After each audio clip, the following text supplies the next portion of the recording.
Hello dear friends, तो मैं हूं आरती। संस्कृति आईएएस यूट्यूब चैनल पे आप सभी का स्वागत है। मैं हाजिर हूं एक नए विषय को लेकर के। आज हम बात करने वाले हैं हैबिटेबल जोन्स के बारे में।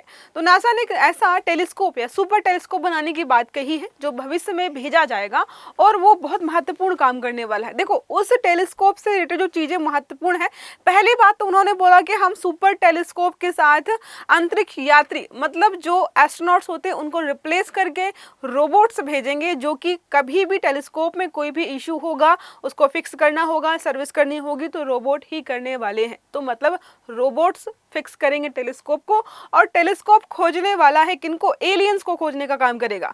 अब देखो, हैबिटेबल या हैबिटेट जोन की बात कर रहे हैं, ऐसे ग्रहों को खोजने की बात कर रहे हैं जहां पर जीवन है। अगर जीवन है तो वहां पर कोई रहेगा भी, और अगर हमारे प्लेनेट से किसी इतर प्लेनेट पे कोई रहता है तो हम उसको एलियन मान के चलते हैं। और इसी वजह से बोला जा रहा है कि जो ये मिशन है ये पृथ्वी सदृश ग्रहों को खोजेगा भी और नए प्रकार की प्रजातियां या एलियंस को भी ढूंढ कर निकालेगा। अब ये जो आर्टिकल है पूरा ज्यादातर जो फोकस्ड था वो फोकस था भाई कि जो नेक्स्ट एलियन मिशन है वो पूर्णतः रोबोट्स पर निर्भर रहने वाला है। तो आप समझ रहे हैं, एआई हो गया और रोबोट्स सिर्फ नॉर्मल इंसानों की नौकरी नहीं खा रहे हैं, ये कल को एस्ट्रोनॉट्स की भी जॉब खाने वाले हैं। क्यों भाई? उस टेलीस्कोप में हो सकता है कि 2 4 5 एस्ट्रोनॉट्स को भेजा जाता, 2 4 हफ्ते वहां पे रहते, फिर उसको रिपेयर करने का काम कुछ भी होता था तो वो पहले इंसानों को ही भेजा जाता था। लेकिन अब ये मना कर रहे हैं कि नहीं, हम भेजेंगे नहीं, बहुत रिस्की हो जाता है एस्ट्रोनॉट्स को भेजना, बहुत लंबे समय तक वहां रह नहीं सकते हैं। तो ये जो है बहुत सारे उन्होंने एक्सक्यूज दिए हैं। देखो लिखा है, why NASA next alien hunting super telescope. Alien hunting जो है इसका मतलब ये नहीं कि एलियंस को मारने वाला है, ये एलियंस को ढूंढने का काम करेगा और will rely entirely on the किस पे? रोबोट्स साथ में फिक्स करने की भी बात कही है। कुछ समय पहले आपको मैंने एक आर्टिकल पढ़ा था, इसमें मैंने बात की थी कि आजकल के जो भी बड़ी बड़ी एजेंसीज हैं या देश है वो कोशिश कर रहे हैं कि हम ऐसे सैटेलाइट्स बनाएं जो रिपेयर लायक भी हों। जैसे आपकी गाड़ी अगर ख़राब है तो बार बार ये ना हो कि भाई जितनी बार गाड़ी ख़राब हो तो गाड़ी को साइड करके नई गाड़ी लेनी पड़ती, बहुत महंगी पड़ जाएगी ना। लेकिन टेलीस्कोप्स के साथ या जो हमारे सैटेलाइट्स होते हैं उनके साथ बार बार यही करना पड़ता है। क्यों? बहुत बार ऐसा हुआ है कि भाई कोई थोड़ा सा पुर्जा ख़राब हो गया, कोई एस्टेरॉइड टकराया और वो टेलीस्कोप या सैटेलाइट ख़राब हो गया, उसको रिप्लेस करना पड़ा क्योंकि हमारे पास रिपेयर की तकनीकी नहीं थी। लेकिन अब अलग अलग देशों के द्वारा ये चीज़ें खोजी जा चुकी हैं और नासा सबसे आगे इसमें है।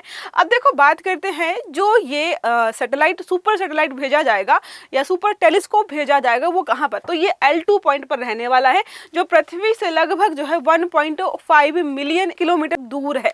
अब मिलियन किलोमीटर दूर है। अब ये इतनी दूर है, क्या काम करने वाला है, किस प्रकार की चीज़ें करेगा और ये कहाँ से आया? तो देखो, हाल फिलहाल में यहाँ पर क्या चीज़ें हैं, अमेरिकन एस्ट्रोनॉमिकल सोसाइटी की 248वीं मीटिंग हुई थी और वहां पे नासा ने बोला कि हैबिटेबल वर्ल्ड ऑब्जर्वेटरी हम बनाने वाले हैं जो सर्विसेबल टेलीस्कोप होगा।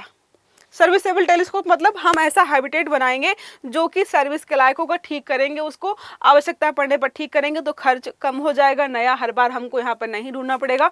और जो है लैग्रेंजियन पॉइंट पर L2 पर ही ये स्थापित किया जाएगा। सबको पता है कि भाई 5 जो है लैग्रेंजियन पॉइंट्स हैं और लैग्रेंजियन पॉइंट्स को हम कह सकते हैं कि पार्किंग स्पॉट्स के तौर पर जानते हैं, क्योंकि यहाँ पर तापमान भी स्थिर होता है, प्रेशर भी ठीक होता है, इसके अलावा ग्रेविटेशनल फोर्स भी काफ़ी बैलेंस्ड होता है कि वहाँ पर कोई चीज़ छोड़ेंगे तो वो वहीं पर रहेगी। अदरवाइज हम सबको पता है कि स्पेस में बाकी कहीं जगह अगर कोई चीज़ छोड़ेंगे तो घूमती रहेगी और घूमकर कहीं भी जा सकती है, लेकिन यहाँ पर कोई चीज़ होती है वो वहीं रहती है। तो ये कुछ इस प्रकार का यहाँ पर टेलीस्कोप लगाया जाएगा जो बहुत सारी चीज़ों का अध्ययन करने वाला। अब बात करते हैं HWO के बारे में, जिसको हम हैबिटेबल वर्ल्ड ऑब्जर्वेटरी के नाम से जानने वाले हैं। अब ये फ्लैगशिप है और बहुत बेहतरीन काम करने वाला है।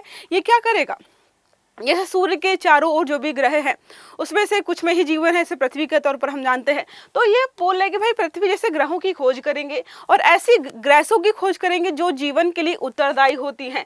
और मिशन केवल ग्रहों की खोज ही नहीं करेगा, साथ में यहाँ पर जो है यह जानने का प्रयास करेगा कि ब्रह्मांड में कहीं और भी जीवन विकसित तो नहीं हो रहा। मतलब एलियंस को भी खोजेंगे, ग्रह को भी खोजेंगे, ग्रह में रहने वाले लोगों को भी खोजने का ये यहाँ पे प्रयास करने वाले हैं। अब जो हम हैबिटेबल जोन की बात कर रहे हैं वो कितना है, कहाँ पर है।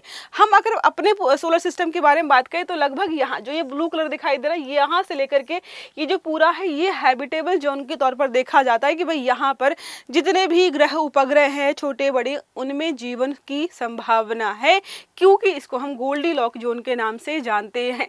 और गोल्डीलॉक जोन का मतलब होता है कि ऐसी स्थिति या अपने तारे से इतनी दूरी कि तापमान इतना ना हो कि वहाँ पर जल वाष्प में बदल जाए, या तापमान इतना कम ना हो कि वहाँ पर जल जो है बर्फ में बदल जाए। तो एक ऐसी स्थिति जहाँ पर आराम से जीवन फल फूल सकता है, उसी को हम गोल्डीलॉक जोन के नाम से यहाँ पर जानते हैं। देखो लिखा है चारों के चारों ओर का वह उपयुक्त क्षेत्र होता है जहाँ पर तरल तरल के रूप में ही रहे, ना तो वो गैस बने और ना ही वो बर्फ बने, और इसी को हम इसी के नाम पर जानते हैं। तो अब देखो होगा क्या, अगर बहुत पास में कोई होगा ग्रह, टू हॉट, सारा पानी वेपर में कन्वर्ट हो जाएगा, बचेगा नहीं। यहाँ पर जाएंगे टू कोल्ड, यहाँ पर बर्फ जम जाएगी।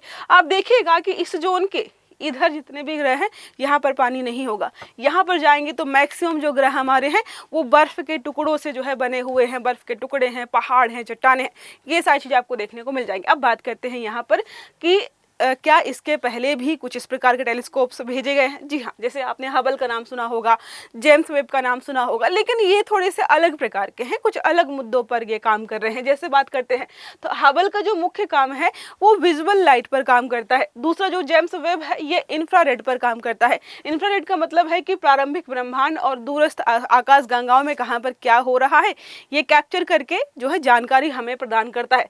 लेकिन अब नासा ऐसा जो टेलीस्कोप भेजना चाहता है जो कि हैबिटेबल जोन्स को खोजे, पृथ्वी सदृश ग्रहों की खोज करे, और इसीलिए इसको यहाँ पर भेजा जा रहा है। इसके अलावा मोस्ट इंपॉर्टेंट बात ये हो जाती है कि ये रिपेयर हो सकता है, सर्विसेबल टेलीस्कोप होने वाला है, ये इसकी खासियत है। अब देखो ये वाला जो जोन है मैं दिखा देती हूँ आपको। यहाँ पर यहाँ से थोड़ा सा रेड कलर दिखाई दे रहा होगा, ये हो जाएगा टू हॉट टू हैंडल वाला समथिंग, और यहाँ पर जो है ब्लू थोड़ा सा कोल्ड ठंडे को डिनोट करता है। तो ये पूरा जो जोन है यहाँ पर बहुत सारे आपको ग्रह उपग्रह दिखाई दे रहे होंगे, केपलर्स हो गए, अलग अलग प्रकार के नाम रखे गए इनके, ये सभी जो है हैबिटेबल जोन्स में है। तो अब क्या करेगा ये जो नया टेलीस्कोप भेजा गया है ये इन्हीं के रिसर्च करेगा कि क्या यहाँ पर कहीं पर जीवन संभव है। बात करते हैं पृथ्वी की। अब एक प्रश्न लोगों से पूछा गया कि आपने इसको पृथ्वी के ऑर्बिट में क्यों नहीं रखा, इसको क्यों आप L2 में रखना चाहते हैं। तो भाई अगर पृथ्वी के ऑर्बिट में रखेंगे तो सूर्य और चंद्रमा की वजह से या उनका जो भी प्रकाश है उसके वजह से हम सही से रिसर्च कर नहीं पाएंगे, ये यहाँ पर रीजन दिया गया। और L2 के बारे में बोला जाता है कि यहाँ पर तापमान स्थिर है, जो भी हमारे मशीन है, कलपुर्जे हैं, वो लंबा जीवन यापन करेंगे, मतलब लंबे समय तक चलेंगे और बेहतर काम कर पाएंगे, इसीलिए यहाँ पर L2 को ही रखा गया है। और L2 पर जेम्स वेब भी ऑलरेडी काम कर रहा है। तो दो हमारे टेलीस्कोप हो गए, जेम्स वेब और HWO, दोनों ही L2 पर रहने वाले हैं।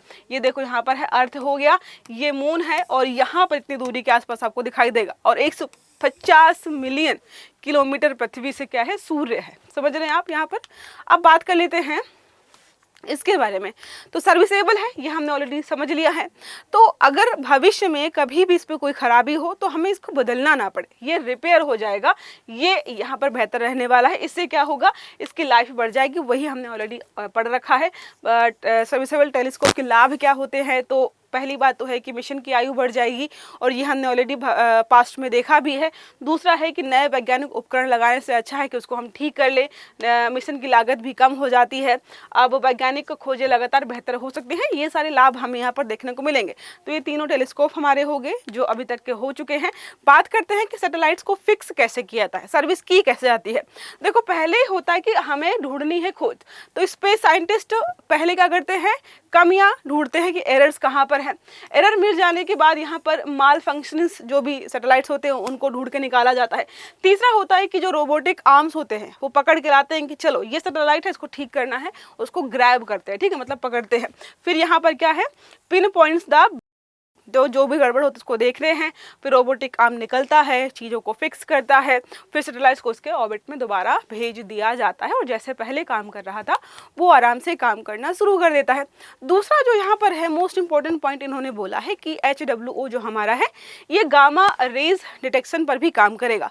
हालांकि इसका काम क्या होगा, कितना होगा, इन्होंने बात नहीं की है।